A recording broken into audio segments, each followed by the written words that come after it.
Bonjour, aujourd'hui 9 décembre 2025, je vais vous proposer l'exercice 4B portant sur les fonctions du sujet métropole, juin 2021, numéro 2. Dans le descriptif de la vidéo, vous trouverez un polycopier en format PDF, ainsi qu'un lien vers mon blog où vous pouvez trouver divers documents de maths spécialité et de maths experte notamment. Il y a deux parties à cet exercice, je vais corriger partie par partie. Partie A, on donne ci-dessous dans le plan rapporté un repère taux normé la courbe représentant la fonction dérivée f' d'une fonction f dérivable sur R. À l'aide de cette courbe, on conjecture en justifiant les réponses. Premièrement, le sens de variation de la fonction f sur grand R. Deuxièmement, la convexité de la fonction petit f sur grand R. Alors, à l'aide de cette courbe conjecturée justifiant les réponses, le sens de variation de la fonction petit f sur grand R, la convexité de la fonction petit f sur grand R. Alors, il faut bien faire attention que ce qu'on vous donne, c'est la courbe de la fonction f'. Et donc, pour avoir le sens de variation de la fonction f, il faut connaître le signe de la fonction f'. Alors donc, on va regarder quand est-ce que la courbe de f' est située au-dessus de l'axe des abscisses. Alors, il y a un point important, là, c'est le point d'abscisse moins 1, parce que sur l'infini moins 1, ou vers en moins 1, f' va être strictement positive, et en moins 1, f' va s'annuler, ensuite, elle va être strictement négative. Donc, on peut dresser le tableau du signe de f'. Donc, on a x, moins l'infini, moins 1, plus l'infini. Et puis, f' de x, qui s'annule en moins 1, qui est positive pour commencer, négative après. Bon, une fois qu'on a tout ça, on a finalement les variations de f.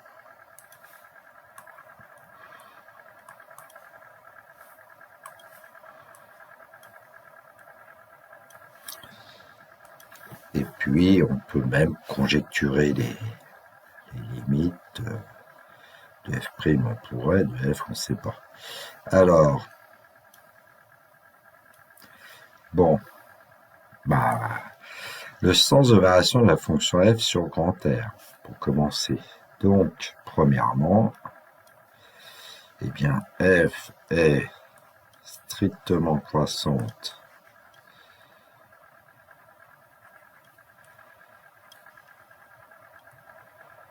sur moins l'infini moins 1, f est strictement décroissante sur moins 1 plus infini.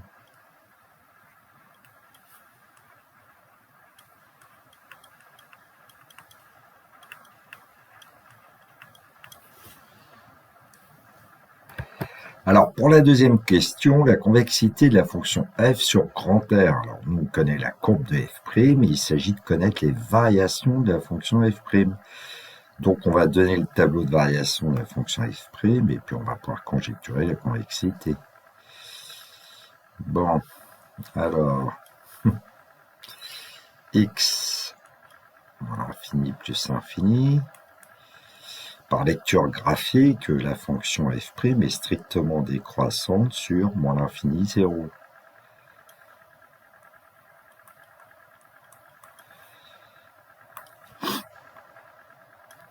Et puis elle est strictement croissante sur 0 plus l'infini. Bon, ça va nous donner la convexité de la fonction f. F est concave sur moins l'infini 0. Quand je dis f, c'est une conjecture. F est convexe sur 0 plus l'infini.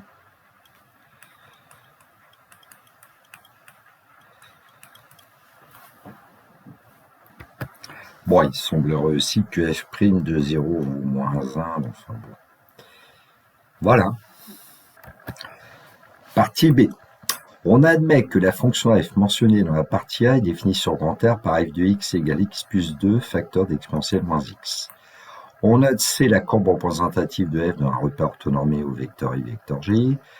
On admet que la fonction f est deux fois dérivable sur grand R et on note respectivement f' et f seconde les fonctions dérivées première et seconde de f. Question 1. Montrer que pour tout nombre réel x, f de x égale x divisé par exponentielle x plus 2 exponentielle moins x. En déduire la limite de la fonction f en plus infini. Justifier que la courbe C admet une asymptote que l'on précisera. On admet que la limite quand x tend vers moins l'infini de f de x égale moins l'infini. Question 2a, montrer que pour tout nombre réel x, f' de x égale moins x moins 1, facteur d'exponentielle moins x. Étudier les variations sur R de la fonction f et dresser son tableau de variations.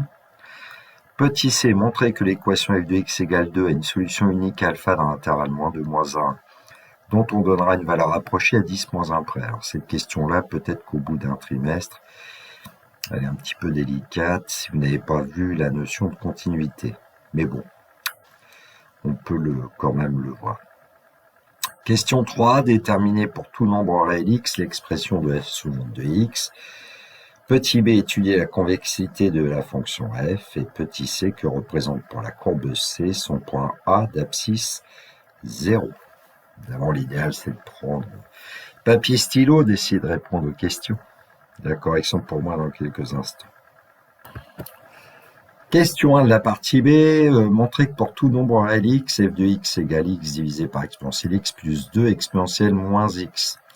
En déduire les limites de f en plus infini, justifier que la courbe C admet une asymptote qu'on précisera.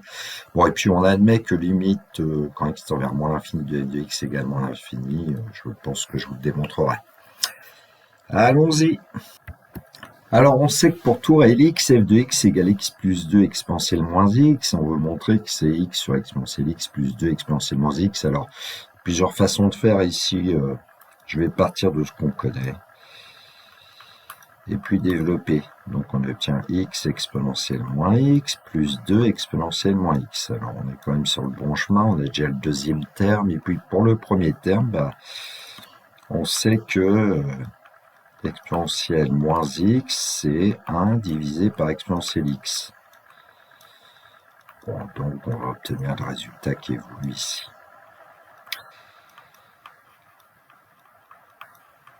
Alors, si jamais vous ne voyez pas comment faire de cette façon-là, ce que vous pouvez faire, eh bien, c'est partir de x sur exponentielle x plus 2 exponentielle moins x, et puis en fait, essayer de remonter les calculs.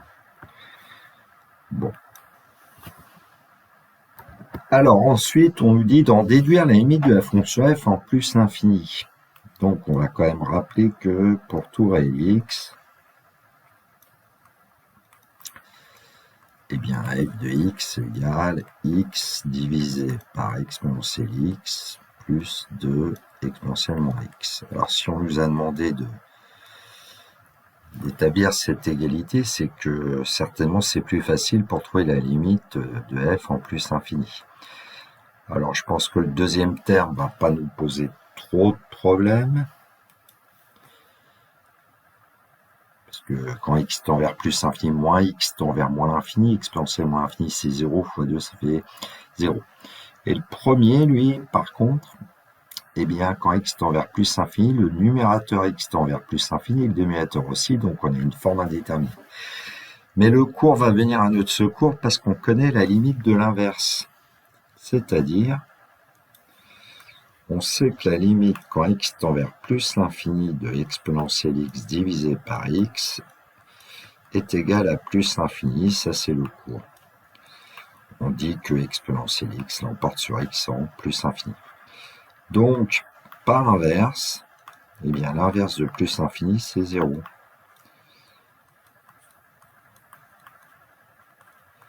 Bon, donc déjà on connaît la limite du premier terme. Bon, pour le deuxième terme, allez, je vais mettre une petite étoile, et puis pour le deuxième terme, Eh bien, à la limite, quand x tend vers plus infini des exponentielles moins x, c'est 0. Je ne vais pas aller chercher une composée pour ça, ou prendre 1 sur exponentielle x pour exponentielle moins x.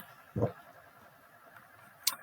Donc, en multipliant par 2, vous obtenez le résultat, c'est 0.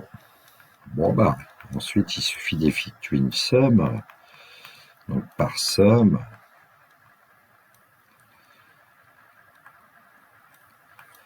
eh bien, vous allez avoir la limite quand x tend vers plus infini de x sur exponentielle x plus 2 exponentielle moins x, qui est égal à 0 plus 0, c'est-à-dire 0. Et donc, la limite de la fonction f en plus infini, c'est 0.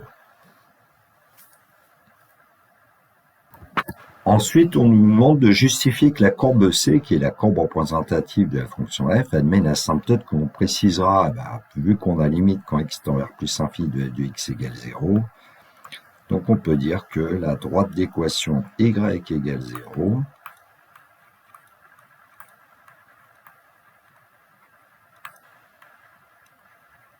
est asymptote à la courbe C au voisinage de plus infini.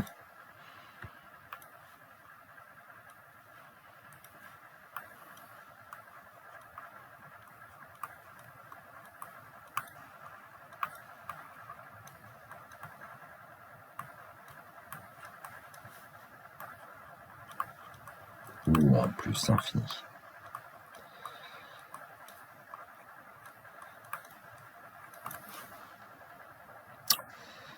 Alors, on va essayer de démontrer quand même que la limite quand f de f de x quand x tend vers moins l'infini est égale à moins l'infini.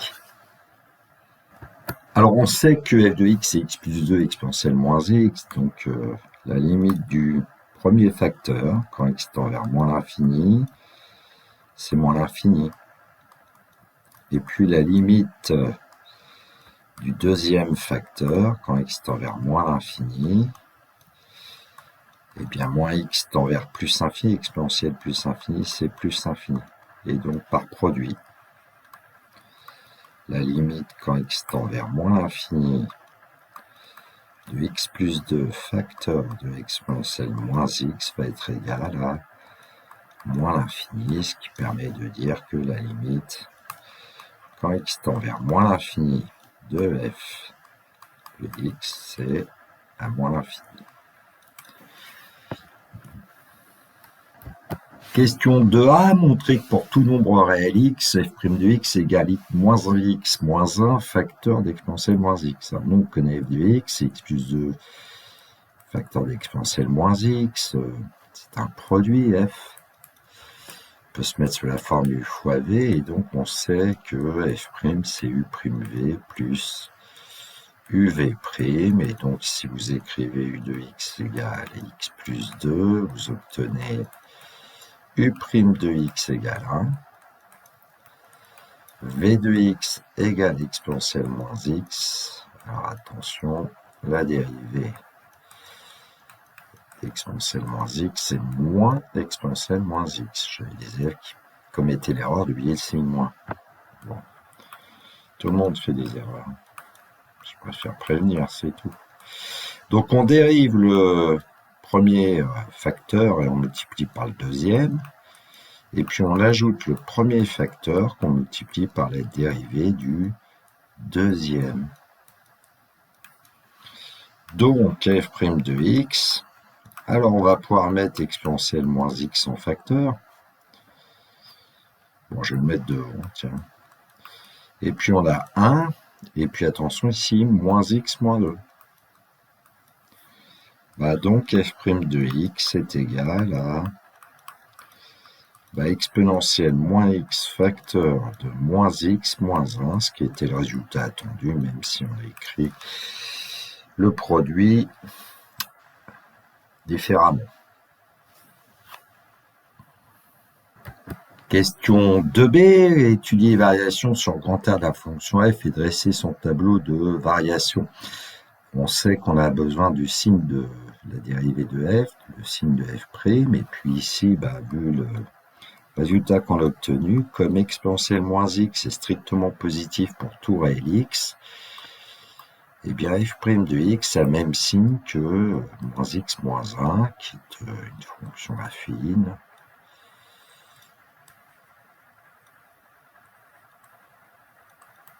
Polynôme du premier degré.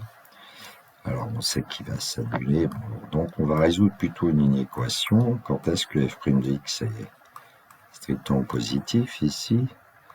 Ça veut dire que moins x moins 1 est strictement positif, ça veut dire que moins x est plus grand que 1, et en multipliant par moins 1, on obtient x, mais il faut changer le sens des inégalités. Donc on obtient x plus petit que moins 1. Donc on sait quand est-ce que f' est strictement positive, c'est sur l'intervalle moins l'infini moins 1, donc f' va s'annuler en moins 1 et f' va être strictement négatif sur moins 1 plus l'infini. On va pouvoir dresser le tableau de variation de f. Donc le tableau variation de f, on va quand même indiquer les limites. Donc en moins l'infini, c'est moins l'infini, en plus l'infini, c'est 0, et puis il nous manque f de moins 1. Donc f de moins 1, c'est moins 1 plus 2 exponentielle moins 1, c'est-à-dire exponentielle 1. Donc on va obtenir e en fait. Petit e. Bon. Alors une remarque, c'est que ce tableau correspond bien au tableau de variation que nous avions donné dans la partie A, hormis le fait qu'on ne connaissait pas f de moins 1. Question 2c, montrer que l'équation f de x égale 2 est une solution unique alpha dans l'intervalle moins 2, moins 1, dont on donnera une valeur approchée à 10 puissance moins 1 près. Alors pour commencer, je vais utiliser le tableau de variation que nous venons d'obtenir de la fonction f, et puis essayer de se poser la question, l'équation f de x égale 2 a-t-elle des solutions? Bon, alors l'idée c'est que pour passer de moins l'infini à petit e, à un moment donné, on va bien être obligé de passer par la valeur 2. Petit e, c'est environ 2,718. Et puis quand f va entre guillemets redescendre de 2 à 0, il va bien passer une nouvelle fois par la valeur 2. Alors dans la question, on nous dit de travailler dans l'intervalle moins 2, moins 1, ça veut dire que voilà, il va falloir travailler avec moins 2. Alors ça serait bien peut-être de calculer f de moins 2. Alors f de x, je vais le rappeler quand même, c'est x plus 2 facteur de exponentielle moins x, et donc f de moins 2, c'est moins 2 plus 2. Exponentielle de moins 2, c'est exponentielle 2, ce qui nous donne 0. Donc on va bien, à un moment donné, f de moins 2, c'est 0, passer de 0 à e en passant par la valeur 2, donc pour une certaine valeur alpha qui va être l'antécédent de 2 par f, alpha étant à l'intervalle moins 2, moins 1. Et puis on aura une autre valeur ici, pour l'instant que je vais appeler bêta, telle que f de bêta égale 2. Bon, avec tout ça, on doit pouvoir s'en sortir. Alors, ce que je vais vous donner, c'est un tableau de variation extrait de celui qu'on avait. Alors, voilà ce qu'on peut effectuer, c'est-à-dire travailler avec x appartenant à moins 2, moins 1, comme c'est demandé ici dans le texte. Alors on sait qu'f de moins 1 c'est e, f de moins 2 on l'a calculé, c'est 0, f de x, bon je ne vais pas mettre la dérivée là, et puis on sait que la fonction f est strictement croissante sur moins 2, moins 1. Bon, on place une valeur, la valeur 2, hein, entre 0 et e, et elle est atteinte pour une certaine valeur alpha. Alors, le jour du bac, vous pouvez dire, d'après le tableau de variation là, qui a été donné, eh bien l'équation f de x égale 2 a une solution unique alpha dans l'intervalle moins 2, moins 1. Alors après, évidemment, il y a une autre rédaction possible en utilisant le fait que la fonction f va être continue sur cet intervalle. Bon, pour l'instant, je vais me contenter de dire, d'après le tableau ci-dessus,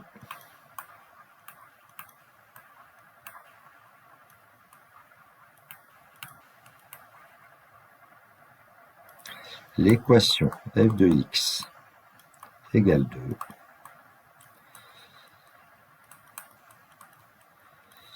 a une solution unique alpha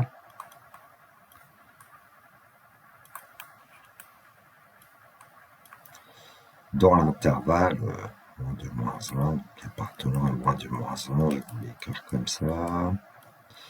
Bon, vous aurez une rédaction propre pour ceux qui connaissent la notion de continuité dans le corrigé. Alors ensuite, on veut une valeur approchée de alpha à 10 moins 1 près. Alors là, on est amené à utiliser une calculatrice. Je ne dispose que d'une Texas Instruments que vous voyez à l'écran. Alors, on va être amené à donner dans un menu qui s'appelle f de x ici l'expression de la fonction. Alors, x plus 2 facteur de exponentielle moins x. Attention, le moins 2 posé sur une TI. Bon.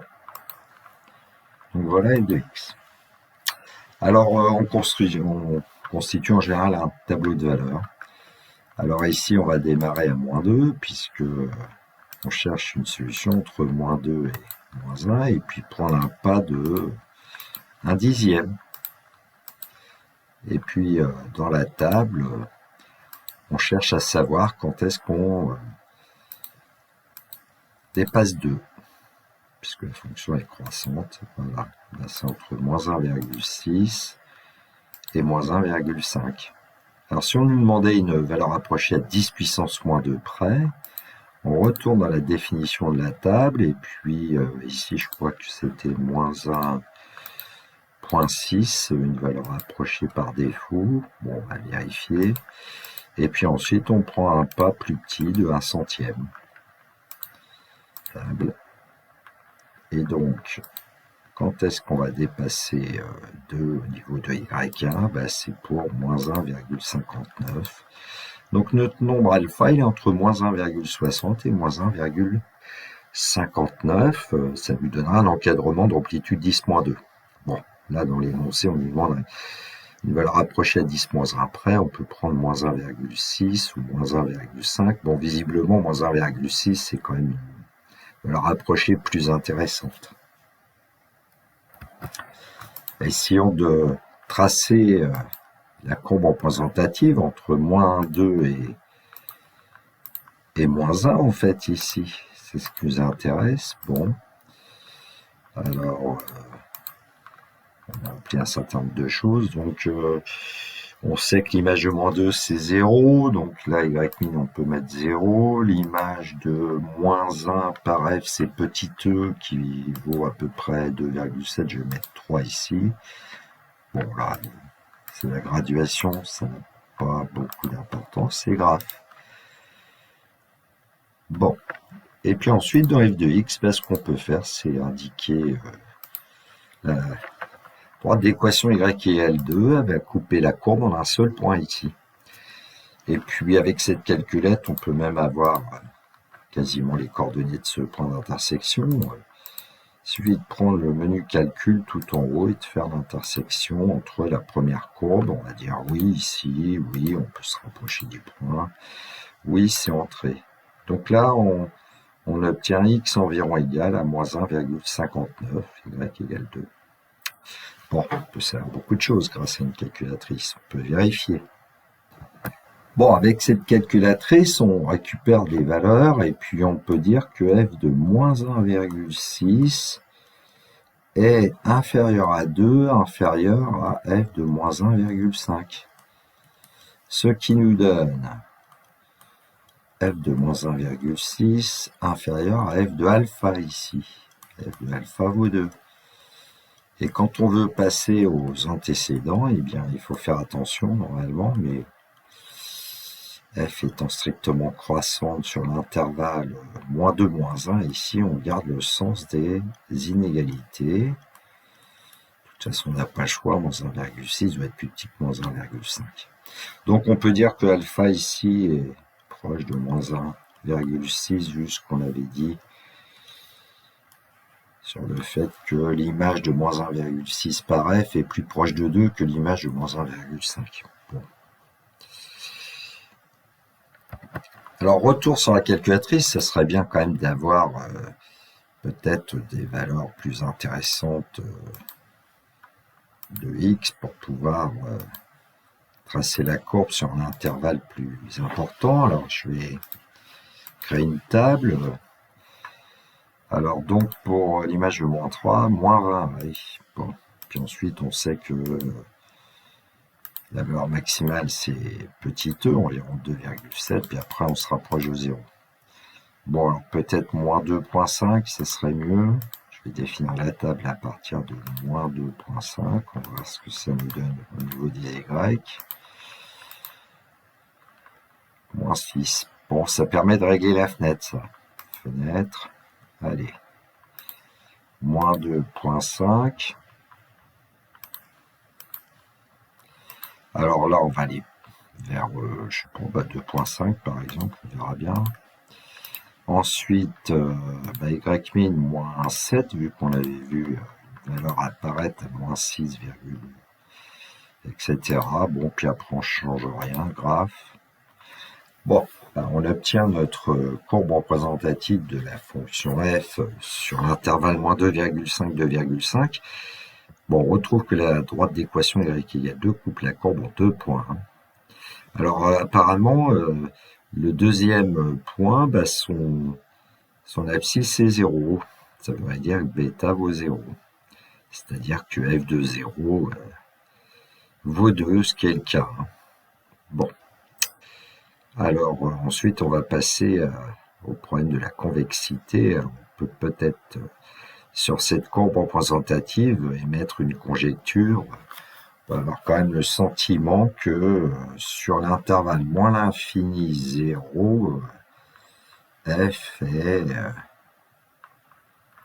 de telle sorte que une tangente à la courbe serait située au-dessus de la courbe. Donc f est concave, et puis sur 0 plus infini, on a peut-être l'impression que f est convexe, parce qu'une tangente à la courbe semble certainement située en dessous de la courbe. Question 3, déterminer pour tout nombre réel x l'expression de f seconde de x. Alors nous, on connaît f' de x pour tout réel x. On sait que f' de x est égal à moins x moins 1, facteur d'exponentielle moins x. On va dériver, donc f seconde de x va être égal. Alors on dérive le premier facteur, moins 1, on multiplie par le deuxième, et puis on garde le premier facteur et on multiplie par la dérivée du second. Ce qui va nous donner, donc en mettant exponentielle moins x en facteur, ou bien en écrivant quand même, bon par exemple c'est moins exponentielle moins x, moins, alors plus x plus 1 exponentielle moins x. Si on ne veut pas aller trop vite, on aurait pu factoriser par exponentielle moins x tout de suite. Donc moins 1 plus x plus 1. Et donc f seconde de x va être égal à exponentielle moins x facteur de x. Bon, la tradition veut que on place exponentielle plutôt derrière le x, mais bon. Bon, ben, on connaît maintenant f seconde de x. Question 3b, étudier la convexité de la fonction f. Ben, quand on connaît f seconde, ça va être facile puisqu'il suffit de connaître le signe de f seconde d'après le cours. Bon, ben, f seconde de x, on sait que c'est x exponentielle moins x. Bah, comme exponentielle moins x est strictement positif pour tau à x, bah donc f seconde de x a le même signe que x. Et le signe de x, bah, on le connaît. Hein.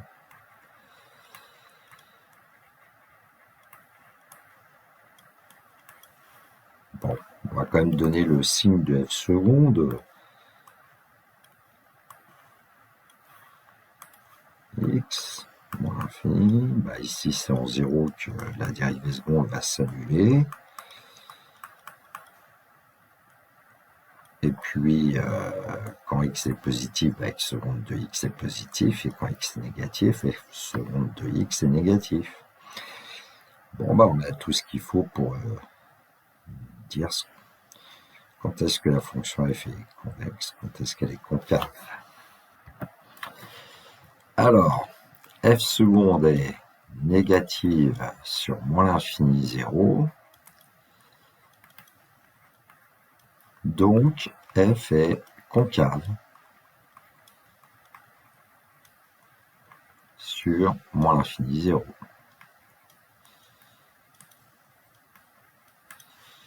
Ensuite, bah, f seconde est positive sur 0 plus l'infini, fermé en 0. On a pris les égalités larges.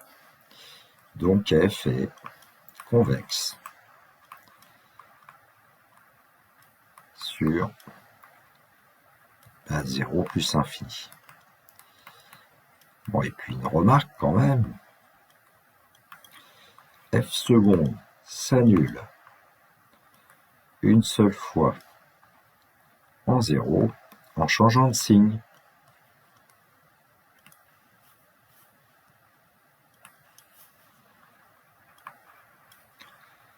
Donc le point d'abscisse 0 de la courbe C est un point d'inflexion.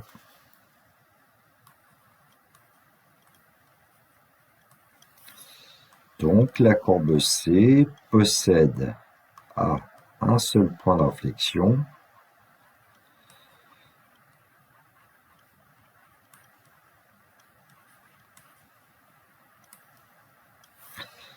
d'abscisse 0.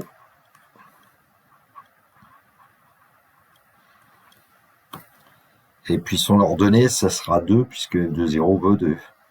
Bon. Question 3c, que représente pour la courbe C son point A d'abscisse 0 ? Ben, on a répondu à cette question en étudiant la convexité de la fonction f. Moi, je conseille à mes élèves quand même de, quand ils étudiaient la convexité, d'indiquer s'il y avait un point d'inflexion ou pas. Hein. Donc, bon, ben donc ça veut dire que le point A d'abscisse 0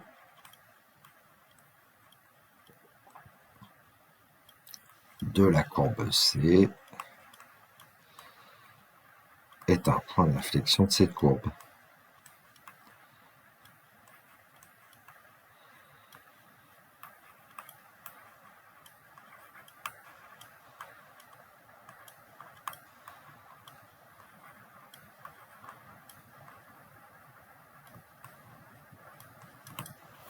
Alors, ce qu'on pourrait faire, c'est chercher une équation de la tangente que je peux appeler t au point d'abscisse 0, ce qui nous permettrait quand même d'effectuer un tracé sur la calculatrice, de vérifier. Donc t c'est pour équation réduite y égale f' de 0. Bon, facteur de x moins 0, ça fait x plus f de 0. Et donc t a pour équation y égale. Alors f' de 0, bah, c'est facile de voir que c'est moins 0 moins 1, facteur d'exponentielle moins 0, ça veut dire moins 1. Facteur du x, ça donne moins x. Et puis ici, f de 0, c'est 2. Bon, bah, on va tracer cette droite sur la calculatrice, puis observer. Donc à l'écran, la courbe que nous avions tout à l'heure, j'ai un petit peu modifié la fenêtre pour qu'on voit un petit peu mieux la tangente qui est tracée en rouge ici dans le menu f de x. Voilà. Bon, j'ai pas écrit y égale moins x plus 2, j'ai écrit y égale 2 moins x, c'est la même chose. Et donc sur l'intervalle moins l'infini 0, bah, la tangente t semble au-dessus de la courbe. C, et puis sur l'intervalle 0 plus infini, la tangente T semble située en dessous de la courbe. Ça veut bien dire que ce point A d'abscisse 0 et d'ordonnée 2 est un point d'inflexion de la courbe C. Bon, l'équation de la tangente T n'était pas demandée là au point d'abscisse 0, mais parfois, bon, on peut avoir un peu d'initiative pour essayer de vérifier un certain nombre de choses et voir notamment si on ne s'est pas trompé. Bon, ben voilà, c'est la fin. The end.